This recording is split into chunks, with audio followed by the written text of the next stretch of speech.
வைகாசி கடைசி வெள்ளி 12/6/2026 வெள்ளிக்கிழமை. மறந்தும் கூட இந்த 1.5 மணி நேரத்தை தவற விட்டுடாதீங்கங்க. சுக்கிரவாரத்தில் வரக்கூடிய பிரதோஷம். இந்த நாளில் இந்த ஒரு விஷயத்தை மட்டும் செய்ய மறந்துடாதீங்க. அதுவும் இந்த 1.5 மணி நேரத்தில் இந்த விஷயத்தை நீங்கள் செய்யணும். மாலை 4:30 6 மணிக்குள்ள கோவிலுக்கு போயிட்டு சிவபெருமானுக்கு அர்ச்சனைக்கு வில்வ இலைகளை வாங்கி கொடுங்க. நந்தி தேவருக்கு அருகம்புல் சார்த்தி பச்சரிசியும் வெல்லமும் கலந்து கொடுங்க.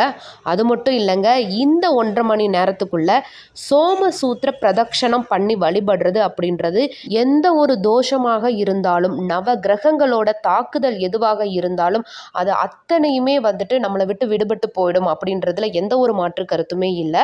இந்த பிரதோஷ நாளை மறந்தும் கூட தவற விட்டுடாதீங்க. வரக்கூடிய ஜூன் 12ஆம் தேதி வெள்ளிக்கிழமை சுக்கிரவார பிரதோஷம். தேய்பிரையில் வரக்கூடிய சுக்கிரவார பிரதோஷம் வைகாசி மாதத்துல கடைசி வெள்ளிக்கிழமை வருதுங்க.